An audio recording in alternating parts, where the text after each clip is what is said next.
haces una promesa grande, grande, grande, del tamaño de tú, intentas cumplirla con el poder de tu ego, ¿y qué pasa?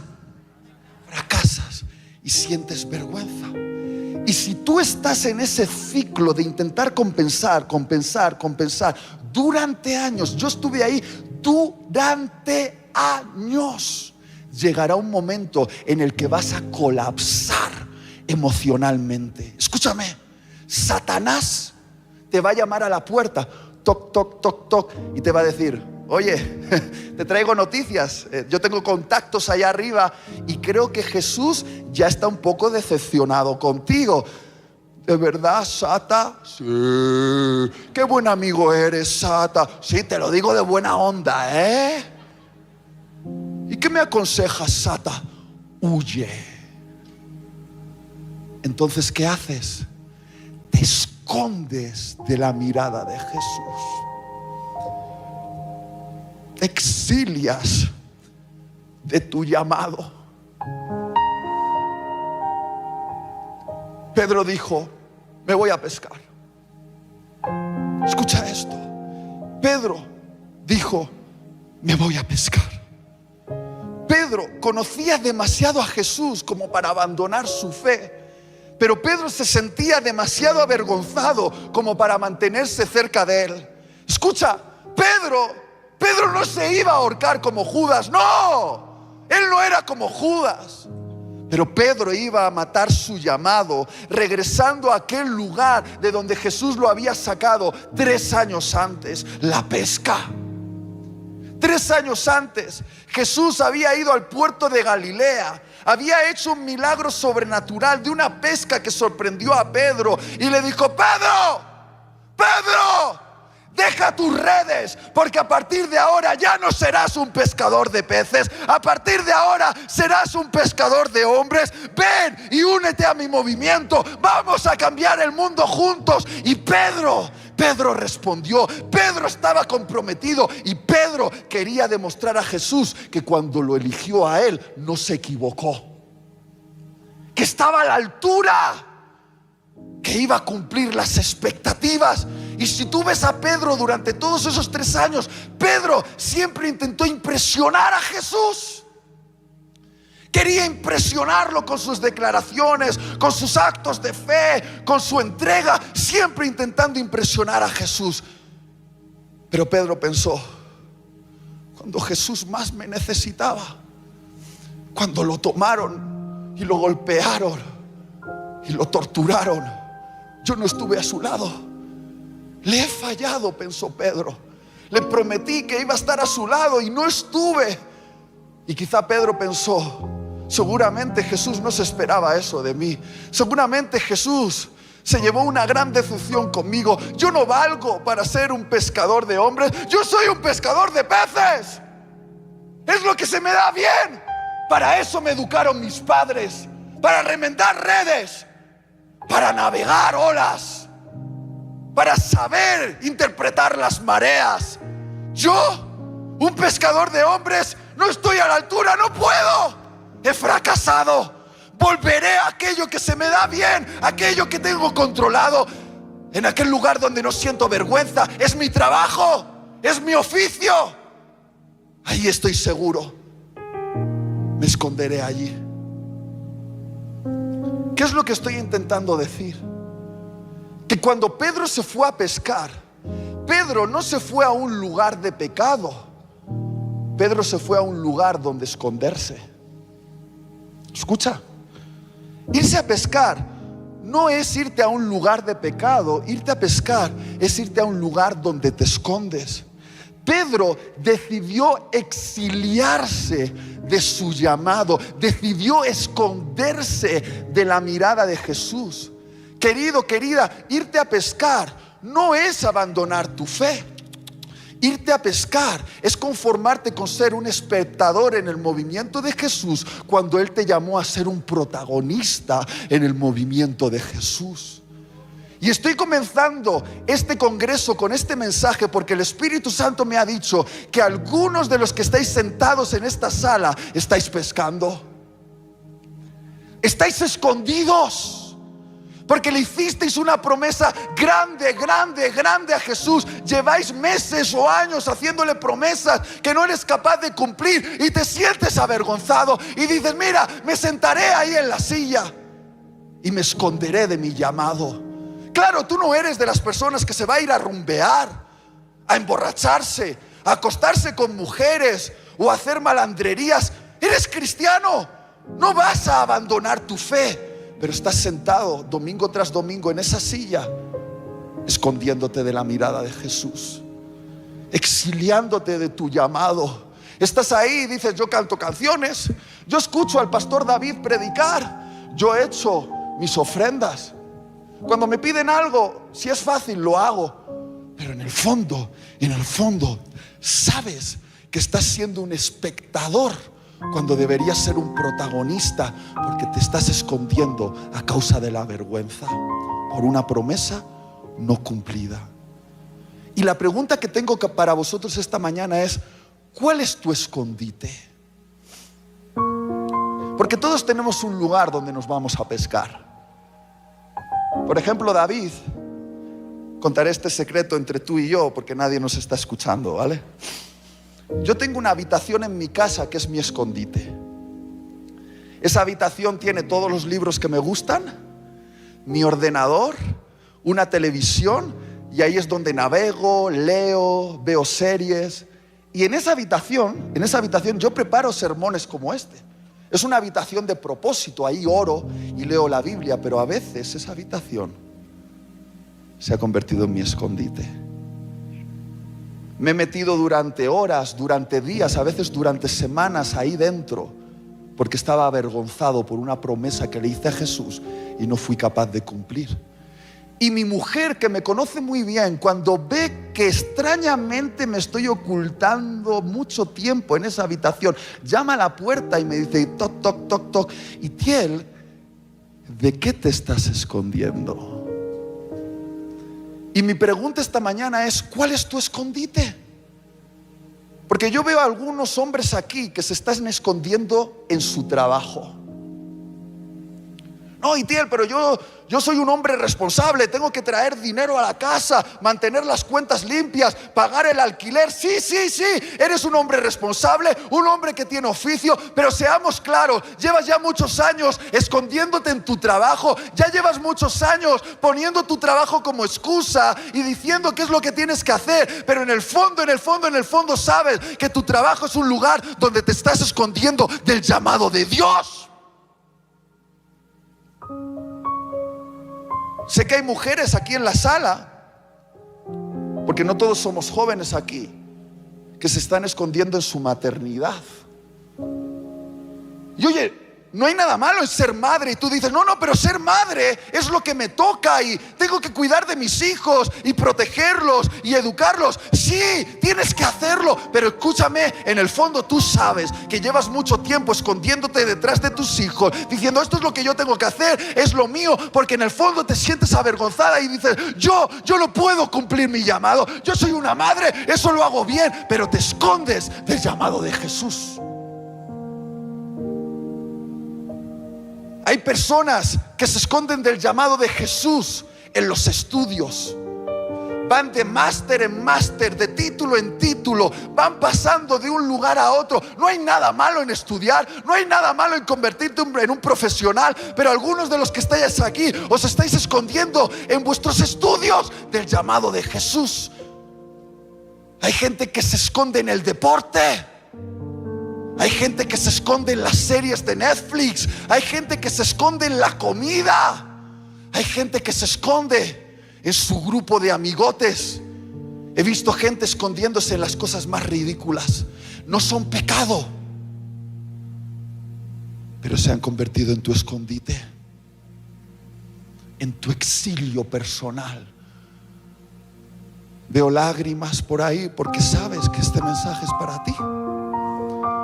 Y déjame decirte algo de tu escondite: no vas a pescar nada. Cuando Pedro se fue a pescar, ¿cuánto pescó? ¿Cuánto pescó? Nada. Porque cuando Jesús te ha llamado para ser un pescador de hombres, ya no puedes volver atrás y ser un pescador de peces. Tú ya no eres un pescador de peces, no vas a pescar nada, porque Jesús te llamó para ser un pescador de hombres. E intentar hacer otra cosa, intentar volver atrás, ya es imposible, porque estás marcado, estás elegido. Y no fuiste tú quien eligió a Jesús, fue Jesús quien te eligió a ti. Y no vas a pescar nada. Te vas a sentir insatisfecho en tu trabajo, en tu maternidad, en tus estudios, en la comida, en el deporte, en las series Netflix. Buscarás satisfacción y no la encontrarás, porque tú ya no formas parte de ese mundo. Tú estás marcado, estás marcada. Eres una pescadora de hombres, eres un pescador de hombres, eres del movimiento de Jesús y no puedes volver atrás, no puedes. Y ahora es donde el mensaje se pone bueno. Esta es mi parte favorita, David. Porque quizá tú seas muy bueno escondiéndote, pero Jesús es mucho mejor encontrando aquello que se ha escondido. Puedo escuchar a Jesús diciendo: bien, ¿quieres jugar al escondite? ¿Quieres esconderte? Yo soy experto en encontrar aquello que está escondido. Encontré la moneda perdida, encontré la oveja perdida, encontré al hijo perdido. Y si quieres esconderte, vamos a jugar a ese juego. Yo soy bueno encontrando a aquellos que se esconden. Jesús resucitó. Eduardo, Jesús resucitó. Y dijo: muchachos, decidle al mundo que la muerte no ha podido vencerme. Pedro, cuéntaselo al mundo. Pero Pedro no estaba ahí, porque Pedro estaba escondido. Y entonces el resucitado fue a resucitar el llamado de Pedro. Puedo sentir la presencia del Señor. Es tan increíble esta historia, por favor entiéndela. Dice que Jesús, por favor préstame toda la atención que te sea posible. Jesús fue a la playa donde Pedro estaba pescando. Y si tú te das cuenta, los detalles de este segundo encuentro se parecen mucho al primer encuentro que Jesús tuvo con Pedro cuando lo llamó. Es como que de alguna manera recrea el escenario, porque Jesús es un showman, amigos. A Jesús le encanta crear escenografías para tener encuentros con nosotros que no podamos olvidar. Estoy seguro que si le pregunto a David o a Eduardo: cuéntame aquel momento cuando te encontraste con Jesús, se van a acordar de los detalles, porque Jesús crea escenas inolvidables para nosotros. Y dice que Jesús llega, replica el milagro sobrenatural. Pedro se da cuenta de que es Jesús y Pedro va nadando a la playa. ¿Y qué hace Jesús mientras Pedro llega? Dice que está encendiendo unas brasas, y sobre esas brasas estaba poniendo pan y peces. Literalmente, ¿qué estaba haciendo Jesús? Preparándole un desayuno a Pedro. Ahora, esto es muy interesante. En el Evangelio aparece solamente dos veces la palabra brasas.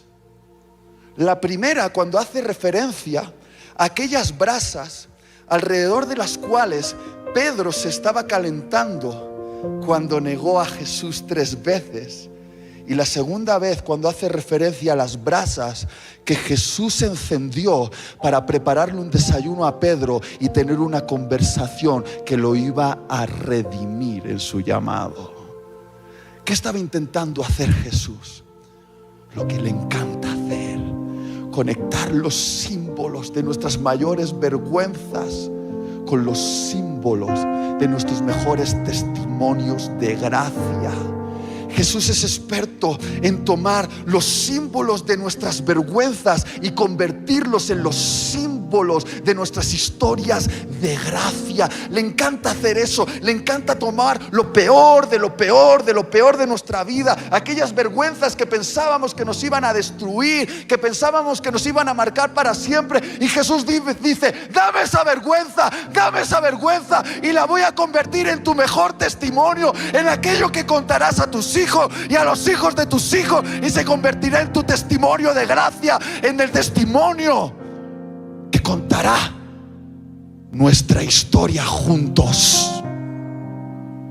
Jesús es experto, escúchame bien, préstame atención. Jesús es experto en convertir los símbolos de nuestras mayores vergüenzas en los símbolos de nuestras mayores historias de gracia. Si no, mira la cruz. Yo no sabía que la iban a poner, pero está aquí por algo. Cuando Jesús eligió la cruz como el símbolo de su movimiento, la cruz no era un símbolo bonito.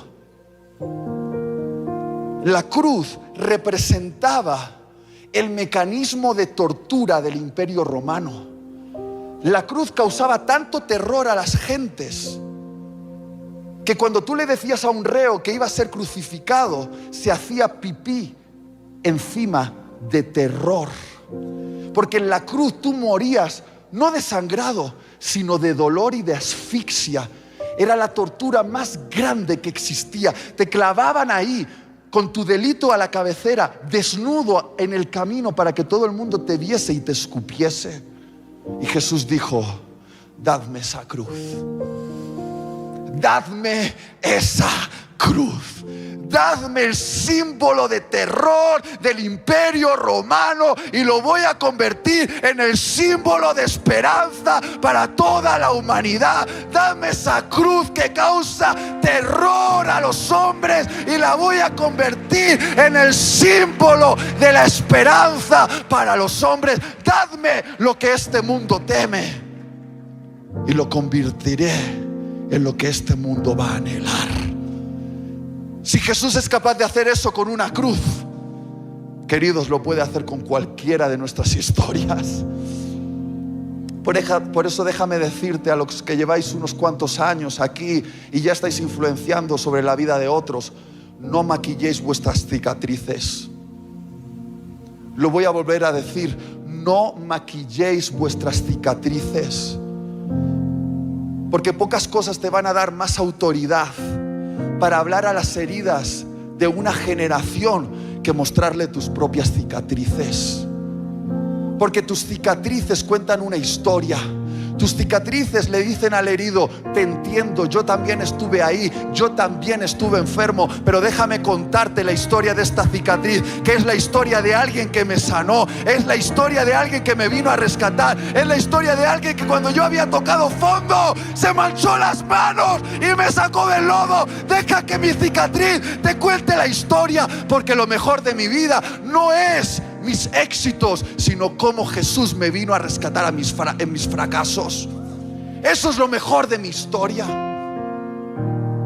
¿Por qué los jóvenes me escuchan predicar? No porque yo les hablo de lo exitoso que soy, sino que siempre les cuento la historia de cuando toqué fondo y allí Jesús vino y se convirtió en el protagonista de mi vida. Mi mejor testimonio es como Jesús ha convertido mis vergüenzas en historias de redención que yo puedo contar a otros y darles esperanza. Ahora se pone mejor todavía, porque mira. Jesús le dice a Pedro: ven, siéntate a la mesa y vamos a desayunar. Y claro, quizá esto para ti no sea muy significativo, pero en la época de Jesús, invitar a alguien a la mesa era invitarlo a tener intimidad. ¿Escucha esto? Invitar a alguien a la mesa era invitarlo a tener intimidad. Cuando tú le decías a alguien: siéntate a la mesa conmigo, le estabas diciendo: quiero tener intimidad contigo, quiero relacionarme contigo. Y yo creo que Pedro, al igual que tú y yo, durante mucho tiempo pensaba que lo último que querría Jesús después de su fracaso sería tener intimidad con Él.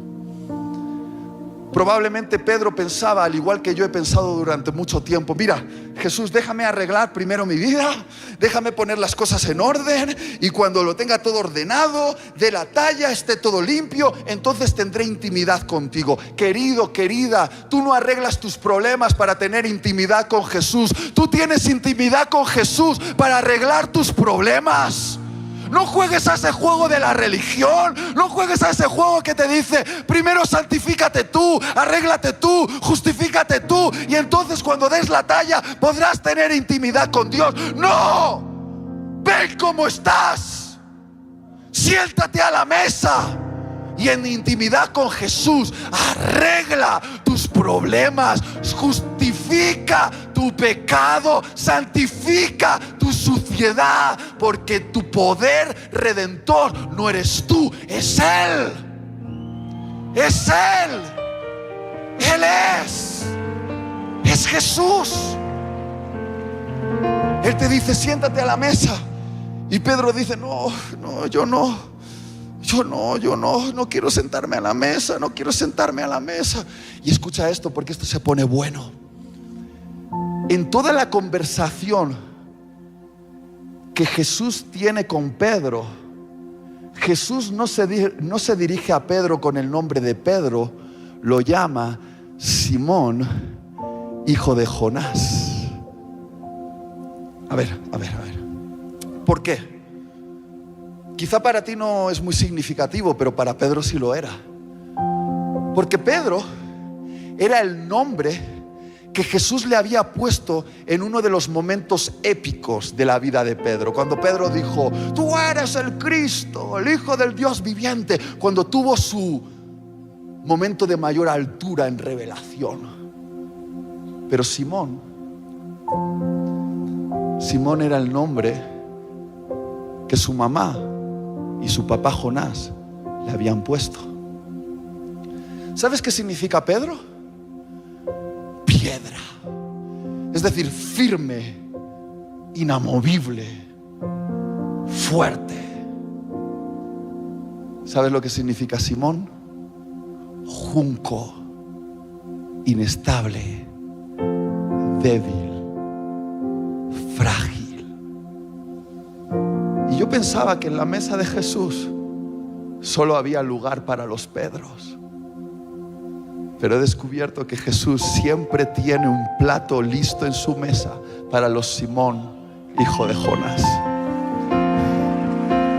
Pensé que en la mesa de Jesús solo se podían sentar los fuertes, los inamovibles, los inquebrantables. Pero me he dado cuenta de que siempre hay un lugar para los débiles, los frágiles, los inestables. Durante mucho tiempo creí esto, David. Creí que en la mesa de Jesús solo podía sentarse Itiel Arroyo, el predicador de las naciones, el que lo hace bien, el que ora y cosas suceden, el que predica bonito. Pensé que en la mesa de Jesús solo había lugar para Itiel Arroyo, el predicador. Pero en esta etapa de mi vida cada vez más me doy cuenta de que en esa mesa nunca falta un plato para Iti, el hijo de Emiliano y de Florentina. Siempre hay un plato para el Itiel que todavía lucha con algunos complejos, con algunas debilidades, con algunos sentimientos de fracaso. Y él me dice: siéntate a la mesa y come conmigo.